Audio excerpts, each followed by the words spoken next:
Hello and welcome to the ADHD Mums podcast. It's Jane here, and we have the beautiful Jasmine that I've been talking to in the Facebook ADHD Mums chat. Welcome, Jasmine. Why don't you tell us a little bit about yourself? Thanks, Jane. So, my name is Jasmine Meek.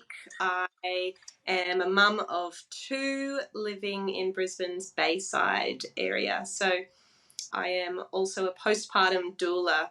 So, my job is to support mothers after they've had a baby, up to 12 months postpartum, with whatever they need support with. So, sometimes it's help with baby, sometimes it's help around the house, sometimes it's emotional support. And yeah, I do that part-time, and then part-time caring for my toddler, and my other one is in school. Yeah, I guess that's about it. So it's kind of, I always say, I think part-time working mums are the busiest. Although, I mean, if I was a stay-at-home mum, it'd also be pretty busy. So hard to know. So welcome and thanks for making the time. No worries. I'm excited to be here. Thanks for having me. Yeah, so what we are going to talk about today is Jasmine is on the way to a diagnosis. And if I had to think of a topic that gets most requested, most people inbox me about, it's about how to get a diagnosis, how to go about it, and, I suppose all of the things surrounding that. Do you want to give us a bit of an overview around why what symptoms do you feel? How long has it been? Give us kind of an overview of how you got here today and when the appointment is. So it hasn't been that long since I thought, gee, I wonder if I have ADHD. Oh, I'm terrible with timelines, but if I trace back, so probably earlier in the year, I was posting on Instagram, and this, I guess, because of the things I post for my business about the struggles we have in motherhood, I thought the algorithm, the Instagram, Facebook algorithm, was linking me up with all of the ADHD and neurodivergent content creator posts. And so I made a post a little earlier in the year that said something like, the Instagram keeps diagnosing me with ADHD, but I'm pretty sure I just have motherhood. And a lot of people related, but one woman just commented on my post and said, or you might just have ADHD. And Oh my God, anyway, that's the best. yeah, and I just I brushed it off, but it planted the seed. And then my parents were away overseas for 9 weeks, and within that time frame, something prompted me to start actually looking into the ADHD symptoms, like ADHD in women. And very quickly I was like, oh my gosh, okay, this is all really relating to me, and this is starting to explain a lot. And so within a 9 week period, I went from not having a clue to finding your podcast, finding a couple of other podcasts, looking for other people online who I could relate to, seeing a counselor, going to a GP, and getting the referral to the psychiatrist. And so by the time my parents got back from Europe, I said, surprise, I think I have ADHD. And then the conversation started. The reason that it's significant about my parents going overseas and in terms of that timeline is because I was waiting to talk to my mum about it when she got home. And I've told you this story. So my mum, I thought, used to just joke that she had ADHD when I was a teenager. And so when she finally got back from Europe and I was busting to talk to her about all of this and find out what I was like as a kid and get some kind of confirmation there, and I said, hey, Mum, you know how you used to joke that you had ADD back in the day? Well, here's what I've been going through for the last couple of months. And I launched into telling her all about it. And then as it turns out, it wasn't just a joke. And my mum had tried to seek a diagnosis about 20 years ago as well. And so when I kind of found that out, I was like, oh, okay, the puzzle pieces are all falling into place here. So yeah. And in terms of symptoms, I guess pretty typical. Like when I type in how ADHD presents in mothers in postpartum, I tick all of the boxes for inattention and all of those kind of telltale signs and why it shows up postpartum and misdiagnosed as anxiety and all of those kind of things. So I tick all of the boxes for inattention, and it is definitely starting to make sense as to why adding a child into the mix really brought all the symptoms like up and made it quite difficult to function. And then on top of that, like my studying goals and my business goals and the self-talk that happens in my head about like beating myself up for being late to every single appointment ever, yeah, it's all starting to kind of click into place and make sense. Mm. How did you feel when you like first started thinking about it? Did you feel relieved or like pissed off that you didn't know earlier? Or and I know you haven't been diagnosed yet, but that's the thought pattern that you've got. What were your initial like feelings and thoughts behind it? Do you know what? Initially, I was a bit scared to even say it out loud because I felt like I was so scared about sounding like someone trying to sound more interesting than I am. Mm. Because, I'd probably judged people in the past for, for calling themselves neurodivergent when I thought, no, you're fine. Like you're an ordinary human being. And then in hindsight, I think to myself, oh, the reason I thought that they were completely typical was because I thought I was typical, and I thought that I was going through life just the same as everybody else, just not as good at it or something like that. So I probably brushed other people off in my head. And then I was, when I started, to have these kind of thoughts of, oh, there might be something to this. Yeah, I didn't want to sound like I was making it all up or just trying to be the center of attention or trying to make an excuse. And so I took a little while to bring it up, and I first my husband, and then the first couple of people I told were people that like were not close friends. They were people I thought, you might get this. And I thought the repercussions, that it wouldn't feel as big to tell someone that I wasn't extremely close with who hadn't known me for a very long time. Because if I told someone who'd known me for a long time, I was so scared they would be like, what are you talking about? And I just didn't want to be told I was being silly or ridiculous. And yeah, so that's what really was going through my head initially. And then I was watching a TED talk by, her Instagram handle is Struggle Care, and she is an American woman who has ADHD and she had postpartum depression, and she wrote a book called How to Keep House While Drowning. And so I ordered that book. Yes. Yeah, and I yeah, there was a whole bunch of different little ways, like little pathways that led me to her book and her TED talk. And I was watching the TED talk and I was just crying the whole time. And then I got the book in the mail like 2 days later, and I just in tears every couple of chapters. And so then it started to really feel real and feel like, oh my gosh, I have never felt so seen in my life. And the relief, well, actually, not at that stage relief, I guess. I'll get relief when I get a diagnosis from the psychiatrist, but the hope, the hopeful feeling of it could be easier than it has been. That was just, yeah. And so many, so many different, then even Instagrammers, when I'd watch their reels even, and just being like, oh my gosh, this could be better. Mm.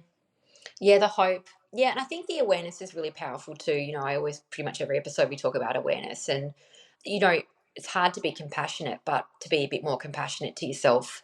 When you are late, I think I've talked to a couple of episodes about a specialist that I like literally can continue to cancel. Well, I get charged cancellation fees for not turning up late, and then the receptionist has a bit of a old lady look at me, and a bit of shame, and I'm like, oh, but I think you're a little bit more compassionate to yourself, or you try to be, if there is a reason, as opposed to a lot of people say, am I just shit at life? Which is really depressing that, people can feel like that for such a long time. So where are you going? Where's your psychiatrist? Is it telehealth? Is it in person? What is it? I've got an in-person psychiatrist appointment on the 10th of August, so coming up soon. And I got the referral from the GP. So I'd had a session with a counsellor when I very first thought, I think this might be a thing. And I'd already booked the session with her just based on, needing some support. And so then this came up, and she was my first kind of bouncing board basically to say, am I on the right track with this? And she said, yeah, I mean, it sounds like it. And she said, and it also sounds like you're going to need an answer either way. So I went to the GP, and the same thing. The GP said, everything you're describing sounds like there's definitely something to this. So here's your referral. And luckily it was pretty quick. And since listening to your podcast, I find out that I'm very lucky, because some people can wait 6 months, 12 months, 2 years. So I think you've had, I mean, look, you want to, anyone that's come to an adult with ADHD hasn't had an easy run. But I think going to a counsellor that kind of validated the experience and a GP, which is not always the case, then to get a quick referral, like, did he just write down the nearest person that he knew of? Like, how do you even get in with a psychiatrist so quick? Because, I mean, what time Yeah. period is it? Is this like 2 months? Months. Yeah. She knew of a couple in the area that understood ADHD in adults. And yeah, I do believe I probably got quite lucky that they just happened to have availability, because and I missed the call because I don't answer calls from unknown numbers because I freak out. Yeah, yeah, And yeah. luckily I called back straight away, because I would so often remember it a few weeks later. And then when I found out how hard it is for so many people, I thought, oh my God, I could have missed that opportunity. Maybe that was one appointment they had in the next 6 months and I just happened to get it. God. Yeah, because sometimes they do say as well, a lot of them, they don't want ADHD patients. And I think it's to do with, yeah, well, probably turn up rate. Who knows what that's really about? But they say it's to do with having a controlled substance and, having a lot of maintenance to do with people and, yeah, a lot of medication trialing. And they don't really like to have those patients.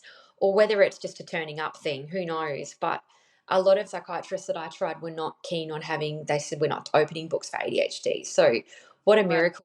Yeah. So do you know anything about this psychiatrist? Like, have you checked them out? How do they, about ADHD in women is different as well? Yeah, I have not looked deeply into it out of, I guess, fear. I don't want to be disheartened, and I don't want bumps in the road. Because and so I think I've definitely, I don't know, become, in many areas of my life, it's that whole like when you're trying to follow a recipe but it's all too hard, so you just go, I'm just going to guess and just hope for the best. And so at the moment I just feel so lucky that I have an appointment that I don't even want to think about it any deeper. I've gone as far as I actually checked her prices after listening to your podcast. And I went, oh, shivers. I need to actually make sure I can afford this. And yeah, they're good. And so who knows? And it may be, she may want to see me 5 times before giving me a diagnosis. I don't know about her specific process, but I just want to get in front of her. Yeah, I agree. Do what? Like, my working memory is horrific. So I don't Mm. even, was my Brisbane pricing that I listed similar to the one that you saw? It was just in the podcast, and I don't remember if you listed Brisbane specifically, but I think I said in person, I was basing it off a Brisbane psychiatrist. right. Like, how much were we talking again? Was it like $500 an appointment? Yeah, I remember you saying something like, this can be up to $500 to $700, but my appointment it's full price, maybe is 300 and something, but with the rebate, I'll be out of pocket about 200 and something, Oh, which yes. I was expecting that. Yeah, that's good. Well, not good, but that's okay. But then maybe the full diagnosis might take more than one appointment. That'll be interesting to see how many appointments they charge for how long. I know Yeah. some of them want to go into school reports. They want to talk to an adult. Sorry, you're an adult, but a parent. Yeah. Part of someone. I wonder if that's part of their process and whether they'll ask you for that. They have asked so they sent a whole bunch of questionnaires and asked me to go into school reports, which I tried, but because my mum likely has ADHD as well, the box of all of my photos and school reports has gone missing. So yeah, they don't exist anymore. And so this is the weird thing and the scary thing about this process for me, which is why I think I just really want to get face to face with this psychiatrist, is because my mum, I'm the youngest of 5 kids, and there's a few little things that I did growing up, but for the most part, she's like, sorry, you were perfect. And I'm like, come on, Mum, we need signs, we need symptoms. And she's like, you were great. Sorry. And really, like, it's really hard to tease out things that could have been signs for me, because I was a good student and I think bubbly personality. So I kind of sailed through. So yeah, it'd be interesting. But I was definitely extremely talkative, and my nickname in the family was Bossy Flossie. I used to this is a fun quirk. I used to sing a lot, and now my daughter does it. But I used to sing in the car the moment the car was turned on, and I would sing until the car was turned off. And it was like the car turning on was, and I remember doing this, it was like turn on the car and that's my band or something, and I would make up songs. We used to a lot of the time drive to my grandparents' place half an hour away, so that was half an hour of just full on singing, and my mum thought it was adorable, just the way that I up until recently have thought my daughter's singing was adorable and wonderful. And I think Mum remembers a trip to Sydney where she changed her mind on that because it was a whole driving down to Sydney was a long way to be listening to singing. And now I'm like reliving that a generation later, and my daughter's singing has become less sweetly singing, making up her own songs in the corner, and more like in your face, repetitive, like the wrong time while we're trying to eat dinner, and it's become irritating. And I'm like, history repeats. Yeah. Yeah, it's good how you birth, like, you kind of it comes back at you, doesn't it? It's beautiful how that happens. I'm raising my own mini me, and I'm like, "Oh my god." Front and you just yeah, it is the best. But, one thing I was gonna say, when just going back a bit, how you're talking about being at school and how there was nothing like that your mum could really list, whether that's a symptom of her having ADHD and 5 kids, like, who knows? Or whether that's, maybe that's completely true as well.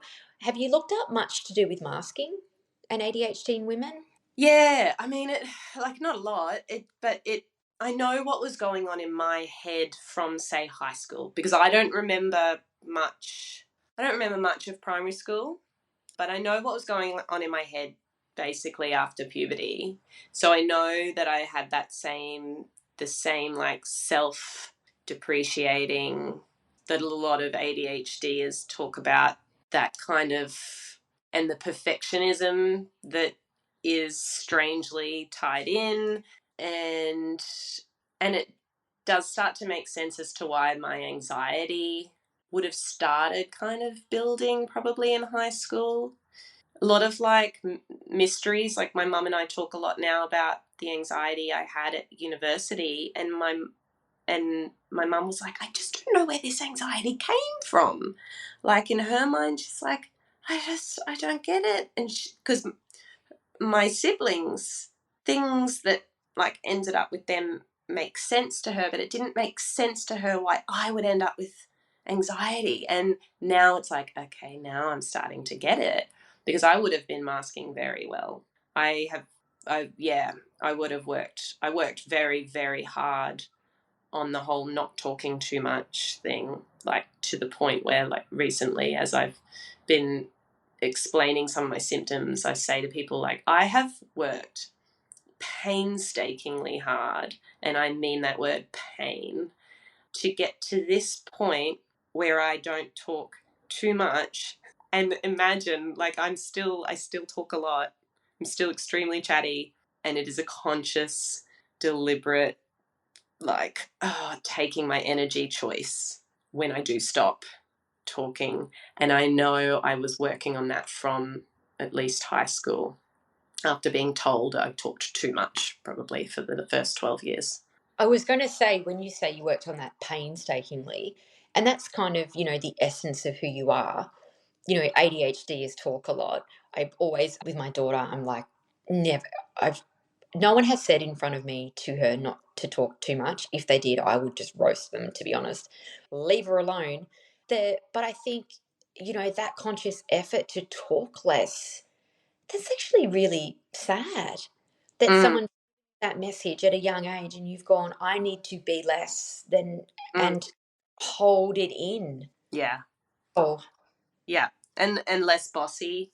And even to this point, sometimes when I'm engaging with people who knew me in my childhood, I'm very analytical. I reflect a lot, and even now I kind of can see how where my insecurities pop up is things like I don't want to be seen as too like taking something too seriously or being because of that whole bossy flossy thing. It was like I can't overrule people too much.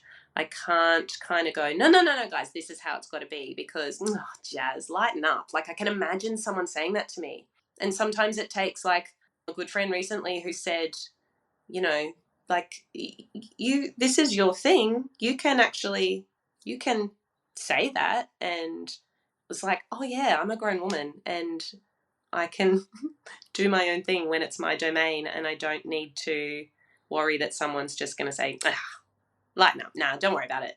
But that's what I expect. So I think that would have happened a lot and I would have, I would have just held myself back. It used to frustrate me so much when people would call me bossy flossy, and eventually I got to the point where I would get annoyed. And I remember saying, but I was probably high school by the time I could articulate, but I used to say, I'm not bossy, I'm just a leader without the title. my God, I'm going to tell my daughter that one. That's beautiful. Actually, that's like on a t-shirt. That should be on a t-shirt.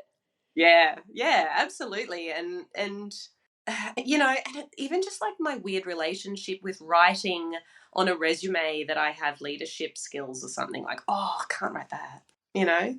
Mm. Do you think now, though, like if you were around and is it your partner or your husband? Did you say sorry? Yep. Husband? Yeah. So if you were around your like husband, your kids, or your best friends, or people you know really well, would you still kind of like not diminish yourself is not right, but hold yourself back, or do you let it run with them? Do you know what? It depends on the mostly I think I hold myself back. Yeah. But some people I feel more comfortable with, but it takes a lot of reassurance. So I've got a friend who I have known since I was born, more family than friend, but she thinks she has ADHD as well. And I didn't know that until recently and until I actually said it the sentence out loud, hey, I think I have ADHD. And then through the conversation, she was like, I've always thought I had ADHD, but no one believed me. And but but like over the last few years when we get deep into conversation and I would talk about how in like going on in my head whilst we're having the conversation is like stop, let her talk, you know, oh my gosh, she's saying all the wrong things, that kind of thing. And she's absolutely shocked by that, but she reassures me and she says like, I never think you talk too much. But it takes her saying that multiple times and like really actually saying, I enjoy your company, Jasmine. You do not talk too much for me. I love hanging out with you. And I am like, okay, okay, no, yeah, she genuinely wants to hang out with me. She doesn't, I'm not a burden. And yeah, so it takes a lot for me to finally ease into that. I think for most people, there's a voice in my head constantly, like not a literal one, but my own voice during every conversation, running like a little commentary and saying, ease off. Okay, now talk. I think you've talked too much about yourself. Have you asked her anything about herself lately? And it's exhausting. Yeah. It's interesting you've been doing that for so long, though, because probably the only negative I think for me hearing, oh, I think you have ADHD from a psychologist, which, I thought was ridiculous. I was way too successful and, those people, not me. But I've only kind of had that running commentary since then, and it's probably been the only negative that has been that I'm so aware now socially, because I think I was so unaware socially. My attitude was always like, this is who I am. You can be friends with me or not. I don't care. Like, that was always my attitude. Like, you should be so lucky to be my friend. I always thought I was great. Like, if I'm too much for you, then that's okay. I don't really care. But it's only Mm. diagnosis, I'm actually really aware of me taking over conversations, interrupting, and also like just having a complete lack of awareness on small talk. Right. Like, yeah, like people will say, oh, and how are you? And how are you feeling now after you were sick last week? Whereas I'm like, yeah, so do you want me to pick you up for the movies or not? Like, I can't do a lot of that small talk stuff. But it's like, I would never have thought about it before. So the awareness has almost kind of worked against me, because I think I was blissfully unaware. Yeah. But you learnt that early on, and I think that probably would have affected your confidence more so than mine, because I probably went through unaware and you were actually aware the whole time. Yeah. Yeah. And that's the other thing that my mum doesn't understand is how I ended up with such low self-esteem. And I didn't get it either. I was like, yeah, it doesn't actually make sense. I was like a straight A student. Sure, I had terrible teeth till like year 11, so that didn't help. But like, come on. I mean, people deal with a lot worse than bad teeth. But other than that, I was still popular with the boys. Not the most popular, but I had boyfriends. I had lots of girlfriends. I was always I was in the popular group. Did well at school.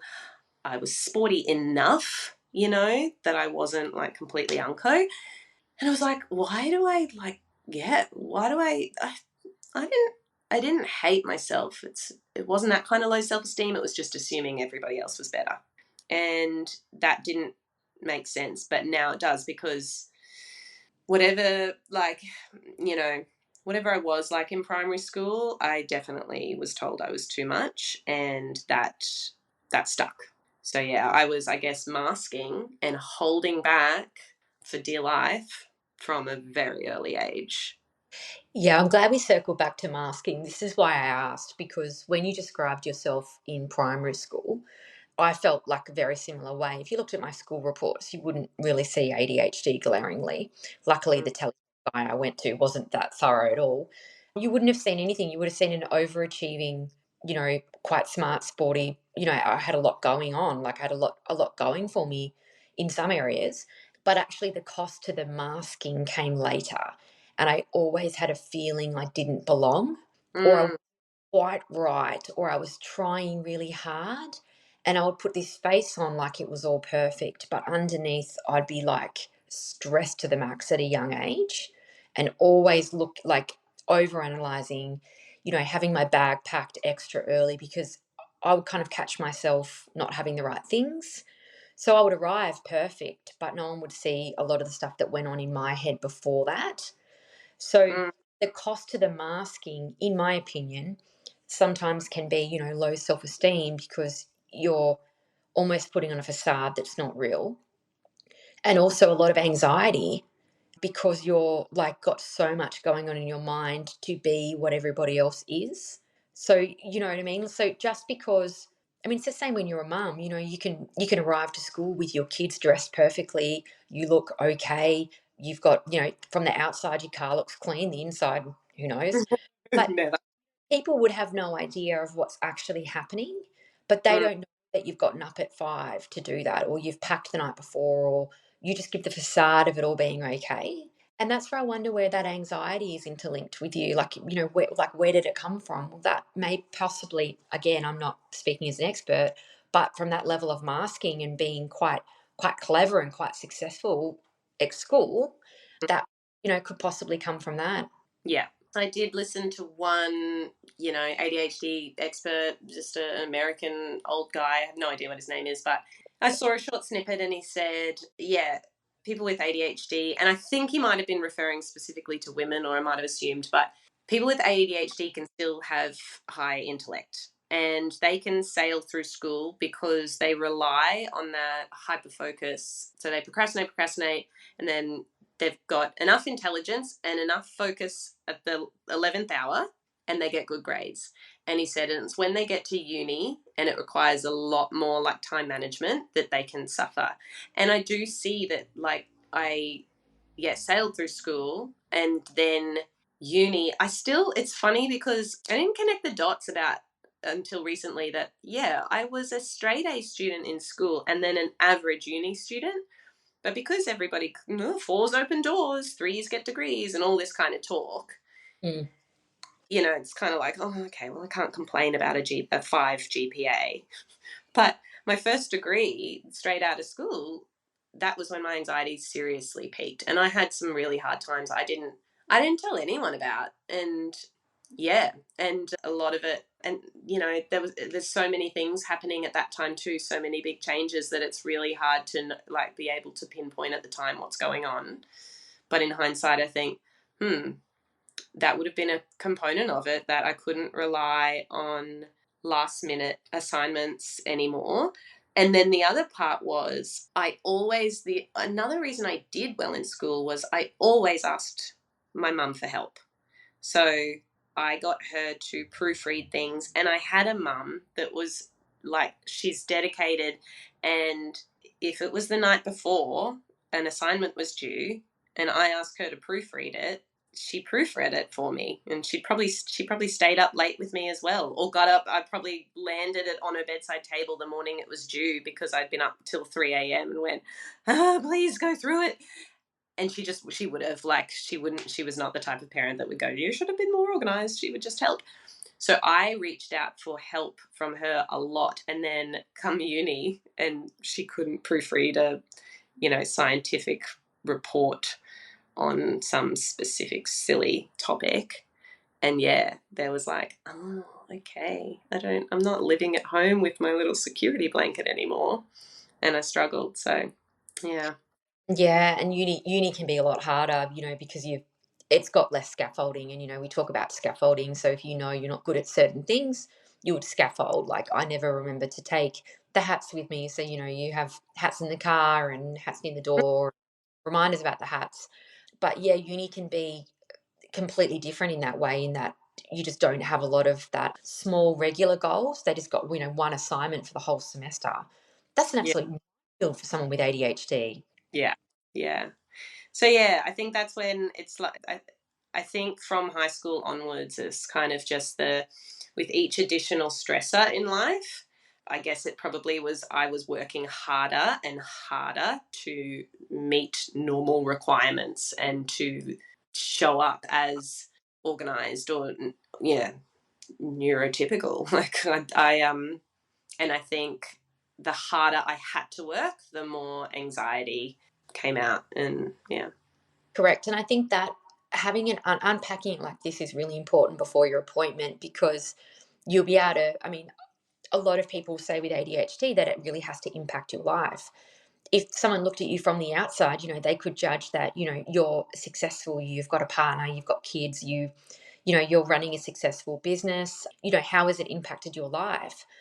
But on the flip side, there's been a lot more work that you've had to do achieve those goals. It's not, you're right, it's not that we can't achieve them, it's just that it's that much harder, or we have to be naturally that much smarter to pick it up. Yeah, I think not reaching full potential is a theme that I'm seeing in the women I talk to. And that was my mum's biggest thing. She knew. And I have described my mum as the smartest woman I know for my whole life. And I always felt like she could have been anything. But she knows her undiagnosed, but she feels that ADHD held her back. And I think so too.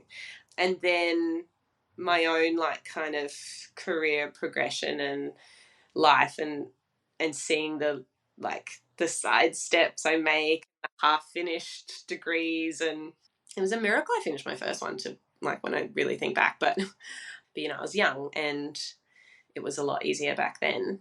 Yeah, and kind of going, like, yeah, I can see why I've always felt like, how come I have ended up where I am when all of my peer group at school finished school, went and did their degree, got their graduate jobs, are professionals with 15 years experience now. I'm like, what the heck? So, yeah. But so ADHD, I think, does create a really interesting life. When you speak to someone who has ADHD, holy moly, they've got some good stories. They're usually great chatters. They love a great story, and they've also got a lot of. Yeah. Yeah. My friends would always say, oh, I love listening to you tell stories. And in my head, I am like, really? Oh my God. But I talked the whole time. I'm not allowed to do that. Yeah. Yeah, definitely. And I know, and it's crazy to look back and think that this is like that it can totally be a superpower, but it's been taking from me this whole time because I didn't know what it was. Yeah, absolutely. Let's talk relationships briefly because I think the psychiatrist will talk about that. How do you think ADHD has affected you, like with a romantic relationship? Like, have you noticed any patterns throughout the years or anything like that? I think the low self-esteem plays a part for sure. Picking people that probably weren't entirely right for me, but kind of feeling like, well, there's something wrong with me, so I can't expect the best. And then I've actually been, ever since kind of figuring all this out, I've been looking at where I feel, because thinking about the psychiatrist asking about the questions on how does it impact your life? Is there day to day struggle? And I look in my relationship and I'm starting to go, okay, I can see little things. I remember when my husband and I first moved in together, so, pre kids, both working full time, but if we'd have an important event to go to, like a wedding, I knew I had no sense of time, but I didn't have any language around that back then. And I wouldn't have even been able to say, I have no sense of time. I can't remember what I would have said, but I said, you need to be my timekeeper because I'm going to be getting ready. I'm going to be doing my makeup and stuff, and I'm not going to know how long we have left before we need to leave. And he is the type of person that says, he was just kind of trained, I guess, early on that if you're not early, you're late. So it would bring him so much anxiety. He's not a highly anxious person too. Highly anxious. And I'm the chill one, which is like, so he would need to be early. And I'm like, that ain't going to happen unless you help me. So you need to be my timekeeper. And so I would be getting ready, and then my like bossy flossy hat would come on, and I'd go, timekeeper, and I'd just like get into the mode. And over time, like over weeks or whatever of me trying this new fun thing, thinking, yeah, this will totally help, he was just getting more and more irritated. And that like dynamic is quite, I can see how that dynamic has then played out for the rest of our relationship, where this frustration, where he's like, or just be on time, Jasmine, and me, or just help me. And then me getting into that kind of bossy mode of like, if I could just tell everybody what to do, everything would work out really well. He doesn't want to be told what to do. Like, that's really awful. And I would be really abrupt about it because I was kind of leaning into that vibe, and it would cause tension. And I look back and I'm like, geez, that was pre-kids. That was pre-kids, and I was already aware that there was no way we were getting somewhere on time unless I had help. But when you don't have an awareness about what that is and the language around it and the awareness that it may be a neurodivergence, then it's just irritating. And we have a lot of those things in our relationship where they've been just like points of contention and irritation and frustration.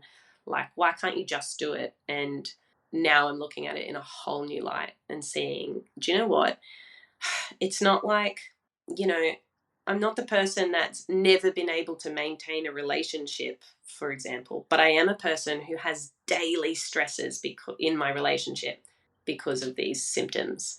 So, yeah, it's not like this. I studied psychology, right? That was my first degree in undergrad in psychology. And I always saw that the requirement for it to heavily impact daily life, I saw that as like an extreme, which is why I never would have in a million years considered myself able to be diagnosed with anything, because I was looking for an extreme impact of daily functioning, like becoming homeless. Mm. And Yeah, and now I realize I'm like, okay, it may not look like an extreme impact, but I'm stressed out every single day in all these different areas of my life. And I think that over time, yeah, is considered pretty extreme in my books. Oh, I think so too. I think so too. But then if you were to be diagnosed, you might have the awareness to explain some Mm, of that. I think I did an episode on is ADHD and it is ADHD an excuse? And it's obviously not an excuse. It's about taking responsibility, but also naming what it is, being aware, and then, you know, trying your best to put things in place to improve on areas that you need to improve on. But you can't just act as if you don't have it and go, oh, well, I'm just going to be on time. Um, yeah. that's not going to happen either. How else? I love that time example. I've actually wanted to do a whole episode on time. Mm, What about in terms of like being a mum? Because obviously you were in a relationship, you're working full time, you've had a journey with anxiety. What do you think, oh, sorry, what do you think it was about motherhood that pushed you over the edge? mm. Yeah, I've thought a lot about this. Because of that whole apparent absence of symptoms in early life, I have thought a lot about of what, yeah, why now? Why has it become so obvious? Apart from also just the awareness in the kind of mainstream media now. But I think I was able to control my environment when I did not have kids in a way where I coped better. So I look back and think at that same kind of time when I was yelling, timekeeper, I also was waking up on Saturday or Sunday mornings, naturally waking up at 5 a.m. because it's the weekend and like a kid, like suddenly I'm waking up at 5 a.m. and I would have the house, well, the unit, because we were in a small unit, I would have it clean, like thoroughly clean by 7 a.m. and be running the vacuum. And then motherhood hit, and I was absolutely incapable of keeping a house clean or tidy. And it created so much anxiety. And yeah, I guess it was just the pressures and the not being able to control my environment, not being able to just go like, right, I am in hyperfocus mode and I am cleaning this house because you cannot. So the stop start was just like crazy. And then I would also beat myself up way more than I needed to. And I still do. Like, what is wrong with me? Why can't I just, tidy up? Why can't I just blah? Sleep deprivation. So my first baby did not sleep. That would have made a huge difference. And I think I already had, yeah, real hard time with working memory, hard time with long-term memory too. Like I don't retain like general knowledge stuff well. And then I think with sleep deprivation, getting distracted way more with the baby, yeah, it was like my brain was, and then postpartum as well, like just the what happens with your brain when you have a baby anyway. It was like my brain just stopped. And that's when 12 months postpartum I was diagnosed with anxiety and given anxiety medication, which helped a little bit, but yeah, wasn't like a miracle drug or anything. Yeah, and then so I think not being able to control things was really hard for me.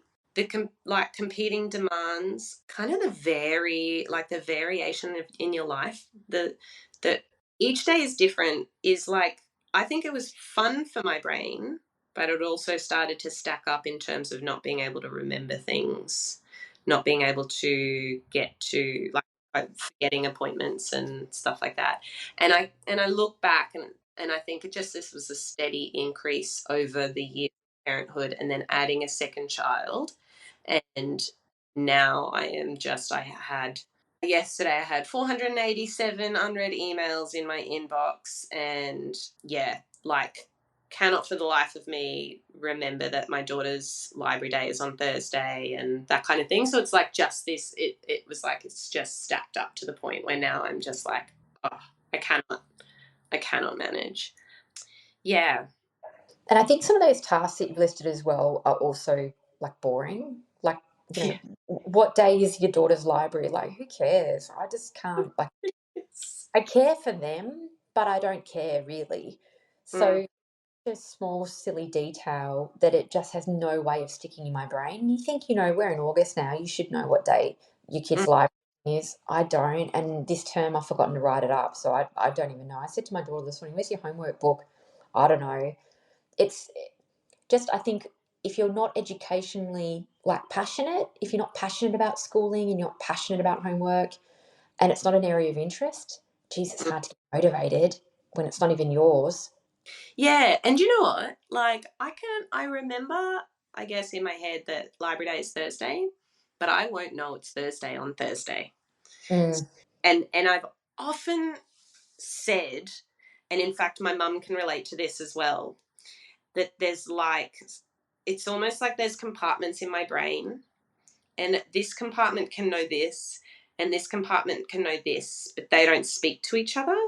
And so, yeah, like part of me, my brain will be ticking over some appointment that I've got. Don't forget to go to the GP, don't forget to go to the GP. And then my husband says, I need the car on Friday. Yeah, Julie needs the car on Friday. Julie needs the car on Friday. They don't connect that was on the same bloody day until the day comes. And I go, far out. Like, got the GP appointment, da, da, da, da, and that's where it all becomes unstuck. And yeah, and like my husband looks at me and goes, but I told you I needed the car on Friday and you knew you had your GP appointment on Friday. And I said, yeah, but those were in different parts of my brain. What? I actually haven't heard anyone describe it like that. I wonder if there's an expert term for what you just described, because that's like me and my husband all the time. I'll go to him. We've got to go talk to the builder on Thursday, and then we'll also book something else on Thursday, and then on Thursday we'll realize that we cannot do any of it, but Yeah, neither of us have put it together, but yet we know intellectually that it's all on Thursday, and yeah. then but we don't seem to still Mm, know that it's Thursday, but I do know it's Thursday. It's a really great way of describing that. yeah, yeah. And it is, it's trippy. And that's how I feel when my daughter comes home and goes, oh, I didn't have my library book. And I'm like, oh, yeah. And and I cried just for a little bit because I couldn't borrow a book. And I'm like, oh my God. But I'm like, I knew. Like this morning we said, what day is it? Thursday. And then the other part of my brain knows that library day is Thursday, but why didn't they connect? And yeah. And I don't know Totally. if that's just because my brain is working so hard and that it's tired, or if there are neurons that just are not firing together. Not sure, but it's definitely something that's happened a lot in my adult life. Those Mm, kind of, and here's the thing, like when I was working full time pre kids, I had to get to work at the same time every day. So that was doable. That's fine. And it was the same place. I worked in the same place every single day. So there wasn't too many competing factors. Weekends were for socializing. So that was really easy. You knew when the weekend was, and you might only have, I wasn't a real big party animal. So probably had one thing to do on Saturday night. And the days were open. Shall we go to the markets this morning? Sure, let's do that.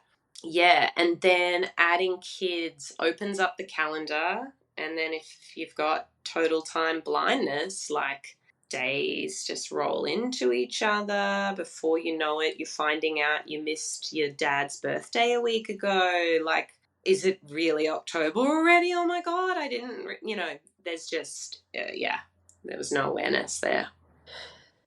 it's Are you exhausted just oh, listening to my exhausting brain?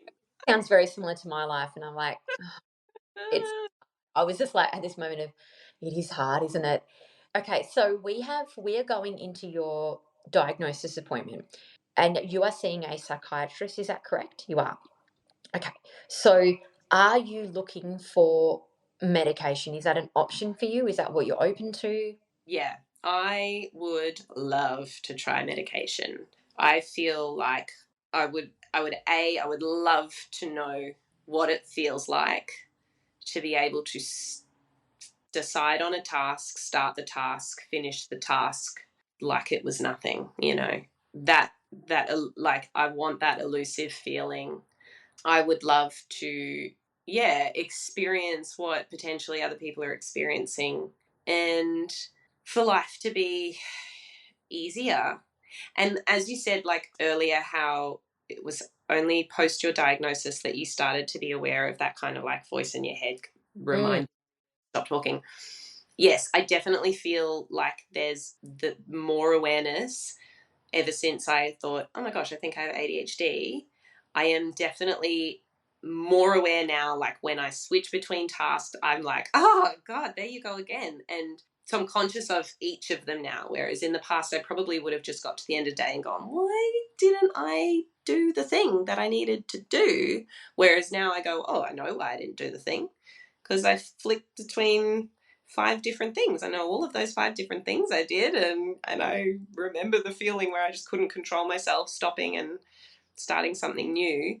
So there is much more of an awareness of it now. But, and I think, look, if none of the medications worked or the psychiatrist said, nah, they're not right for you or something, I've already, just the awareness of it and the self-compassion has already helped a little bit. So I think I could probably keep going with that, having compassion, being aware, scaffolding around me, getting some more practical supports in place. But I would love to know what it's like to not have that kind of distraction all day, every day. So yeah. But yeah, but I it's a also am aware that the first session that's not going to happen. So I keep reminding myself this could be a long process. yeah, hard, and then you've always got that impatient vibe, ADHD. It's like, oh, I know what I have now, or I think I know, so now I want to get better because I've waited, 30 Yeah. plus years. So I'd like to try something, please. Like I'm busting. I haven't had it for 30 years, but now I need it immediately. Yes. But the other thing I was going to say to you, Casey, you're preparing for your appointment. I think it's great for anyone listening to really deep dive with someone or a journal if you just want to yourself, all the different ways that we've unpacked today, how this has impacted Jasmine's life, right from the beginning through to uni, but also being aware that with females, we do mask a lot. So if we were to look at Jasmine from an outsider point of view, we might see her as a successful person, and she still is a successful person, but we don't necessarily see everything underneath that it goes in for Jasmine to be Jasmine and what for her to get through everyday life. And that struggle within might not be something that's seen.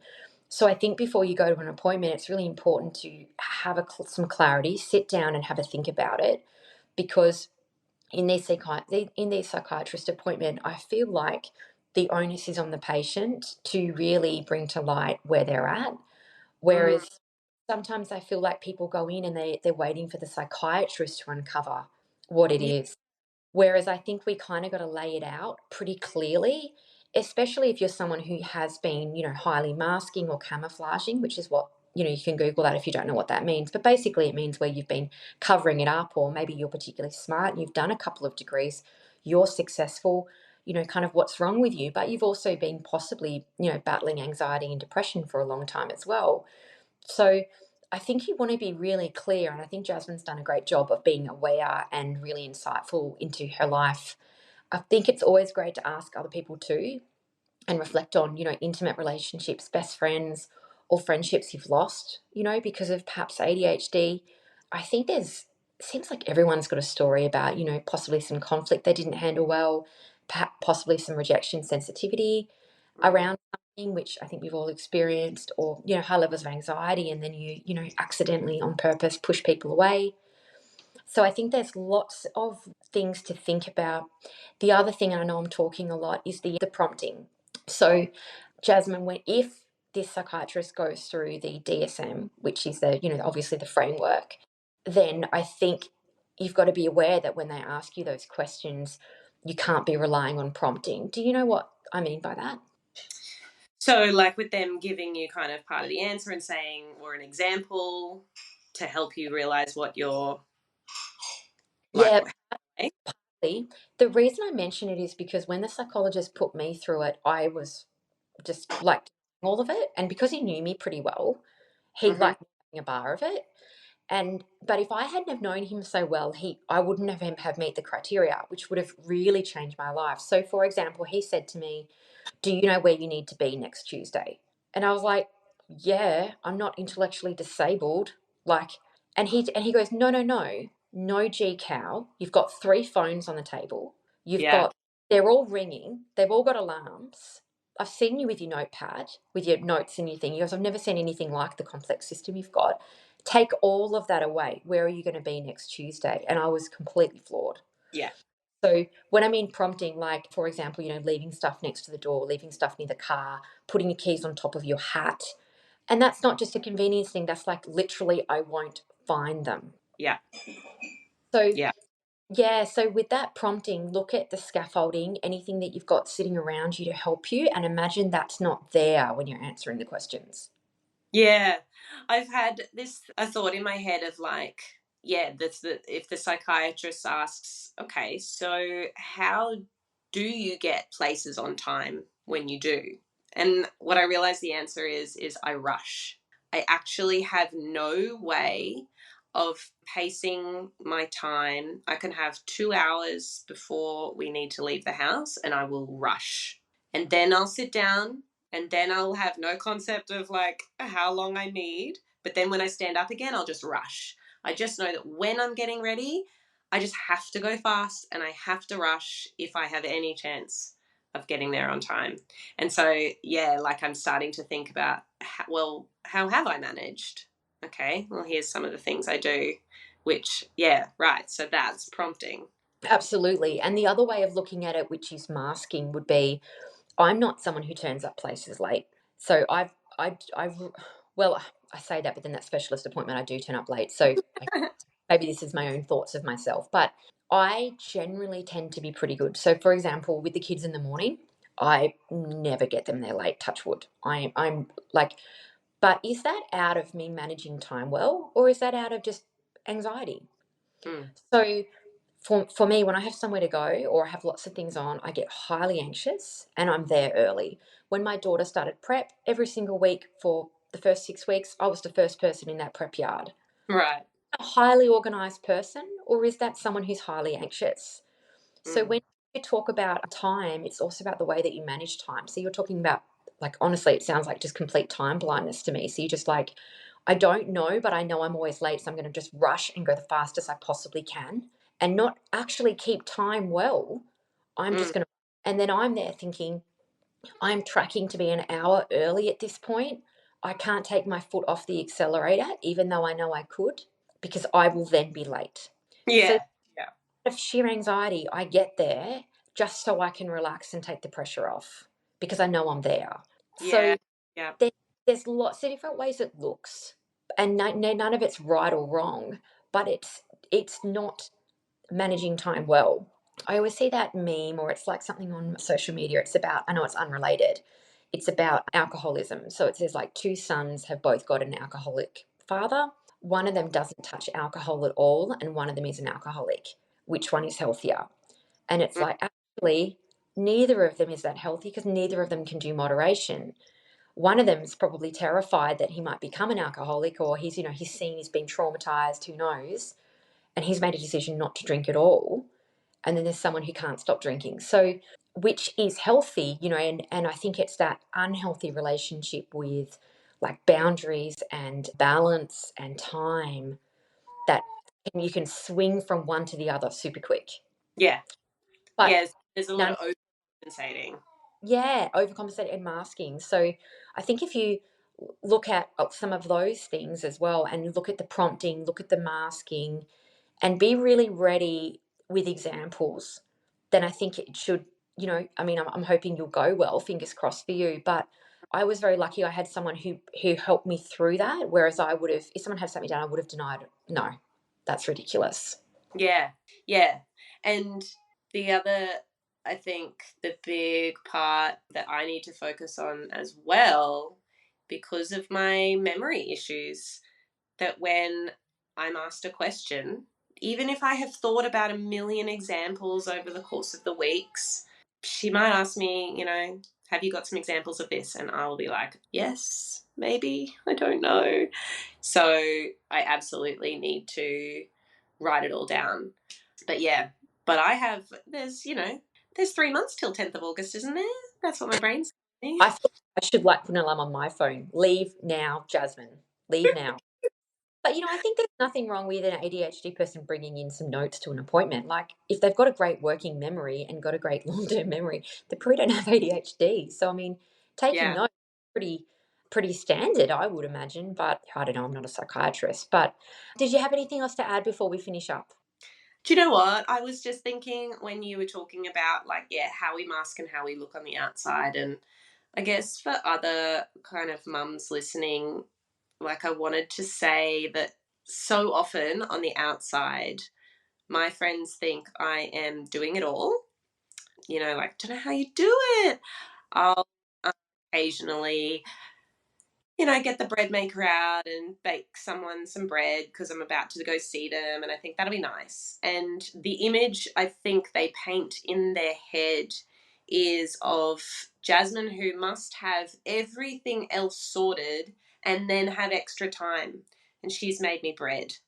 And I don't want a single woman feeling like even an ounce of lower self esteem because of me. Because holy moly, if you went back into my house with that bread maker, the rest of the house is absolute chaos. I've screamed at my kids that morning. The night before, they had 2-minute noodles for dinner. My husband and I are having a hard time. My head is filled with all of the ways I'm doing everything wrong, but I got the urge to make bread, and I made bread. And like, yeah, I think that's why I ended up in the job that I'm in, caring for mothers, because I just need mothers to know that they are most, like, even completely neurotypical mothers, you are most likely so similar to everybody else. But because you are on your own in your house, you think you're doing it wrong. Someone rocks up at your doorstep with a meal. That doesn't mean they did everything they needed to do for their life and then had spare time to make you a meal. They probably just ditched a whole bunch of other stuff that they needed to do because that day they prioritized you. And that doesn't make them better at life, better at motherhood. They walk into your house and your house is a schmozzle. Theirs probably is too. And I just, yeah, honestly, from the outside, oftentimes, even my closest friends think I am totally nailing it. And when they say it, I go, what? How could you possibly think that? And I try really hard to be real and tell people what I'm dealing with and tell people the hard time I'm having with my kids, and yeah, and be really open and honest.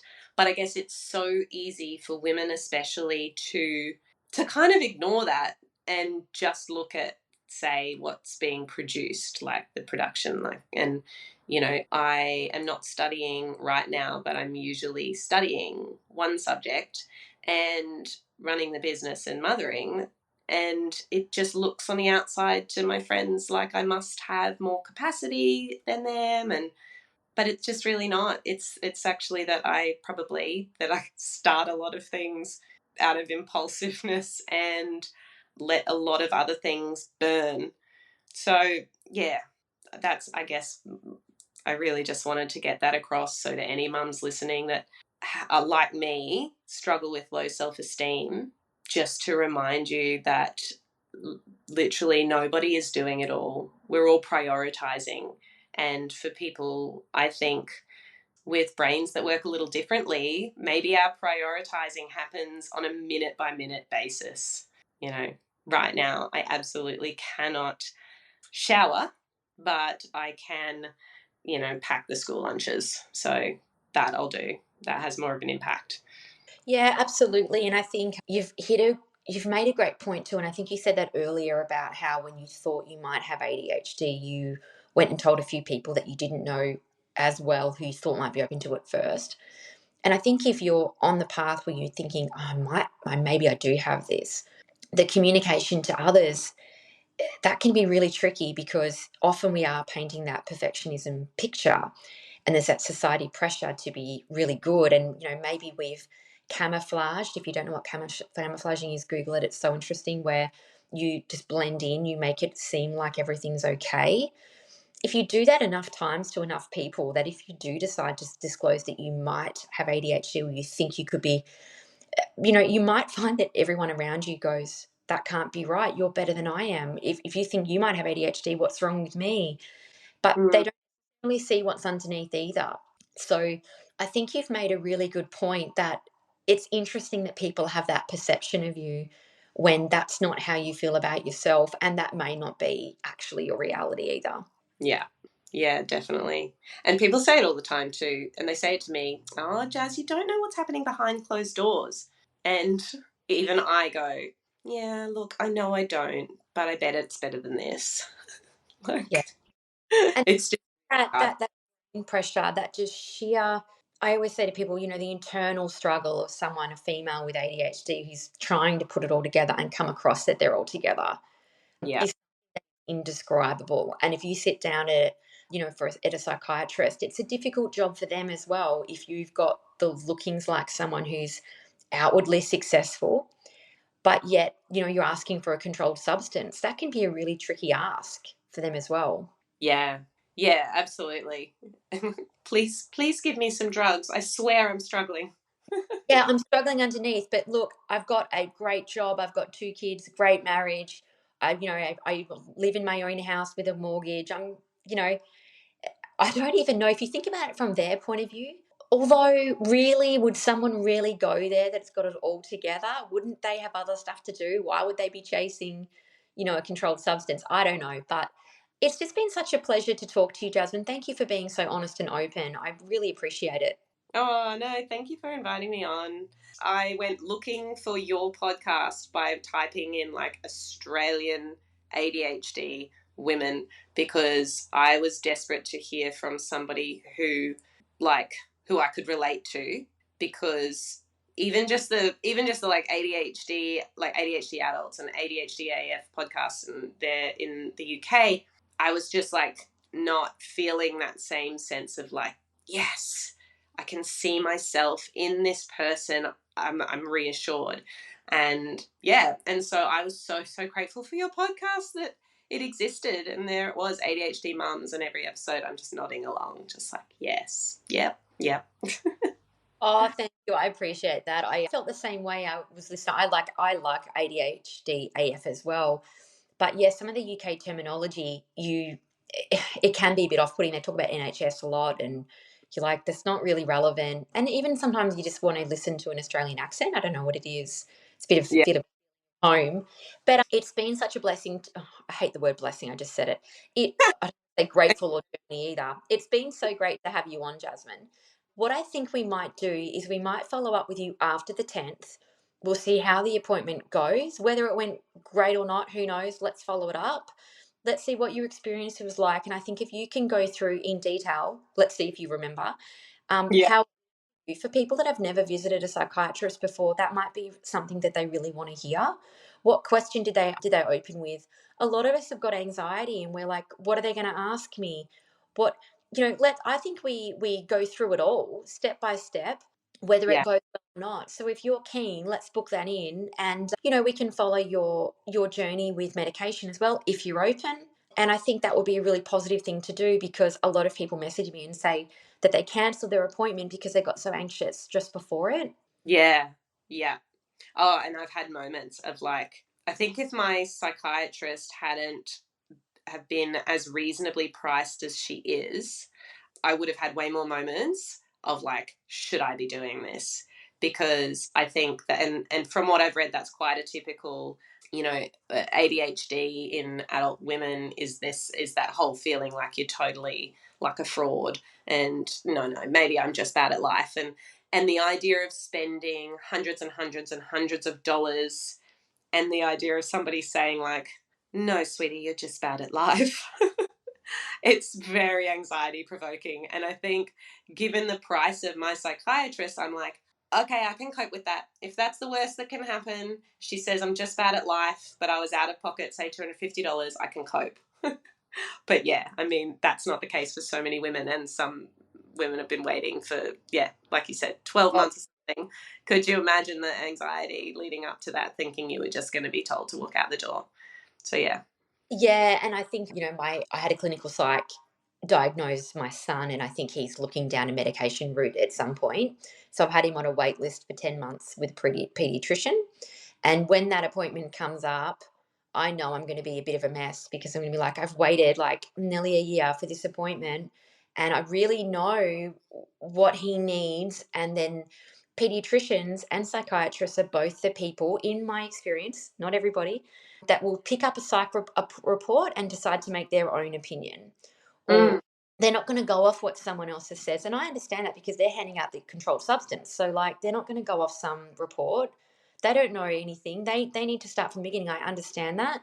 But you're also like, I've actually been down this road, and I feel like, you don't want to feel invalidated as a mum, or it could be your parenting, It's such a anxious time.